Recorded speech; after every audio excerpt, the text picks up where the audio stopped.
नमस्कार दोस्तों, बात करते हैं आज ट्रेन के ब्रेक पावर की। यानी कि ट्रेन में ब्रेक पावर कितना परसेंटेज है और उस परसेंटेज को कैसे मालूम करते हैं, उसकी चर्चा आज मैं आपके साथ में करूंगा। तो मैं हूं एसएल डांगी और आप देख रहे हैं knowledge up to date channel. इसमें आपका नॉलेज अपडेट रहता है, नए नए नॉलेज मैं देता रहता हूं। आप और भी वीडियो देखने के लिए चैनल पर क्लिक करके प्लेलिस्ट में जाए, वहां मैंने अलग अलग टॉपिक्स वाइज वीडियो जमा कर रखे हैं, उसको आप देख के अपना नॉलेज बढ़ा सकते हैं। और खबरी ऐप भी मैंने प्रश्न उत्तर रिवीजन हेतु डाले हुए हैं। खबरी ऐप का लिंक भी इस वीडियो के डिस्क्रिप्शन में डाला हुआ है, आप जाके देख सकते हैं। तो ब्रेक पावर टेस्ट की हमें जरूरत क्या है? देखिए, जब ट्रेन का ब्रेक पावर टेस्ट हमको मालूम नहीं होगा तो हमको ट्रेन चलाने में असुविधा होगी। और ब्रेक पावर टेस्ट हम कहाँ कहाँ निकाल सकते हैं? जब भी आपको कोई डाउट होता है, आपने जैसे पहले ब्लॉक सेक्शन में ट्रेन का ब्रेक पावर टेस्ट किया, अब आपको वहाँ ब्रेक पावर कमज़ोर लगा तो आपकी ट्रेन को साइड में किसी स्टेशन पे खड़ी करवाई जाएगी और कहा जाएगा इसके आप ब्रेक पावर परसेंटेज निकाल कर बताइए। तो आप कैसे निकालेंगे? और कभी रोड साइड स्टेशन से कोई ट्रेन हमको उठानी है, मालगाड़ी की दिक्कत बात होती है, तो वहाँ भी ब्रेक पावर परसेंटेज हमको निकालना पड़ता है।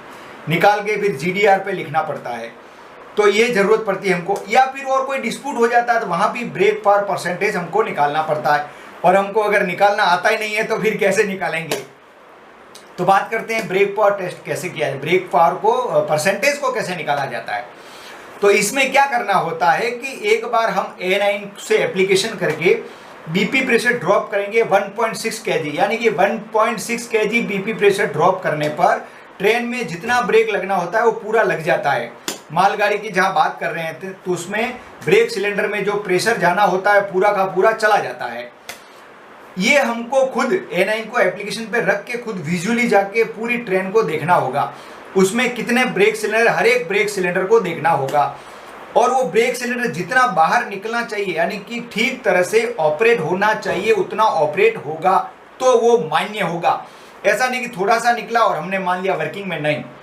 पूरा ट्रेन को चेक करेंगे कितने ब्रेक सिलेंडर काम कर रहे हैं, कितने काम नहीं कर रहे हैं, उसको डायरी में नोट कर लेंगे उस वैगन नंबर के साथ में। पीछे तक बीवीजी तक जाकर देखना पड़ेगा। अब वापस वहां से कुछ इंडिकेशन देंगे या मोबाइल का उपयोग, वॉकी टॉकी जो भी करना हो वहां से करेंगे और A9 को वापस रिलीज पर रखवाएंगे। आते समय देखेंगे कि सभी जो ब्रेक सिलेंडर देख के आए सभी वापस रिलीज भी होते हैं या नहीं, तो वो वर्किंग कहलाता है। ये ब्रेक सिलेंडर ठीक से वर्किंग कर रहा है। अगर ठीक से वर्किंग नहीं कर रहा है तो उसको फिर आइसोलेट भी करना पड़ता है, इसलिए वो नॉन वर्किंग में चला जाएगा। तो इस तरह हमें मालूम पड़ जाएगा कि कितने ब्रेक सिलेंडर काम नहीं करते हैं। अब जो ब्रेक सिलेंडर काम नहीं करते हैं उसको, और जितने काम करें उसको करके हम उसका ब्रेक पावर प्रतिशत मैं कैलकुलेशन करके कागज पे आपको बताता हूं कि कैसे ब्रेक पावर प्रतिशत निकालना होता है।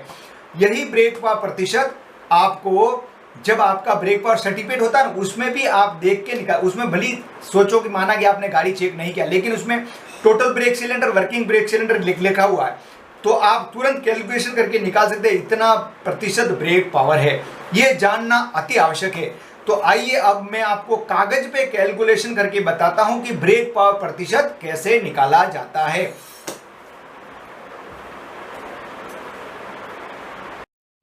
तो अब मैं आपको कैलकुलेशन करके बताता हूं कि ब्रेक पावर प्रतिशत कैसे निकालते हैं। तो जैसे किसी गाड़ी को हमने चेक किया, सभी ब्रेक सिलेंडर भी चेक कर लिए, कितने वर्किंग में कितने नहीं है वो सब चेक किया। अभी किसी गाड़ी में फॉर एग्ज़ाम्पल 60 ब्रेक सिलेंडर है। ब्रेक सिलेंडर यहाँ लिख देता हूँ, ब्रेक सिलेंडर 60 ब्रेक सिलेंडर है। अब हमने चेक किया तो इसमें देखा 52 वर्किंग में है, तो वर्किंग में है 52 BC ब्रेक सिलेंडर। तो अब 60 कुल है और 52 वर्किंग में है, तो नॉन वर्किंग कितने हो गए? नॉन वर्किंग में हो गए 8 BC नॉन वर्किंग हो गए। ठीक है, अब इसका फॉर्मूला बताता हूँ कि ब्रेक पावर परसेंटेज कैसे निकालते हैं। तो यहाँ लिखने का कि जब 60 कुल हैं तो वर्किंग में कितने हैं?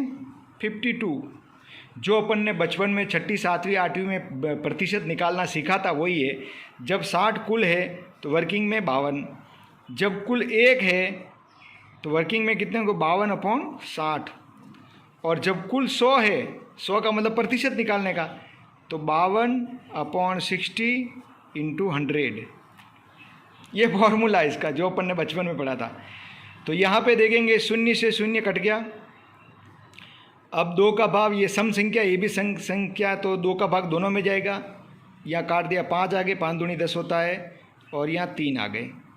ठीक है, तो अब इसका भाग इसमें भी पूरा पूरा नहीं जाता, इसमें भी नहीं जाता, तो हम क्या करेंगे, 52 और 5 को गुणा कर लेंगे। तो मैं अभी फटाफट कैलकुलेटर में कर लेता हूँ।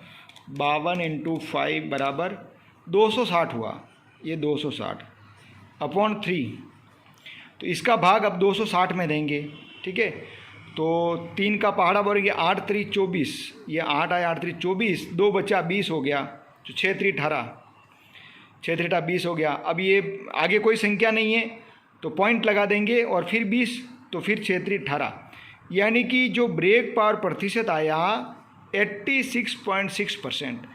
इस प्रकार इस फॉर्मूले के अनुसार आप किसी भी ट्रेन का ब्रेक पावर परसेंटेज निकाल सकते हैं। धन्यवाद। आशा करता हूँ कि वीडियो आपको पसंद आया होगा। पसंद आया तो कमेंट करके अवश्य बताएं। धन्यवाद।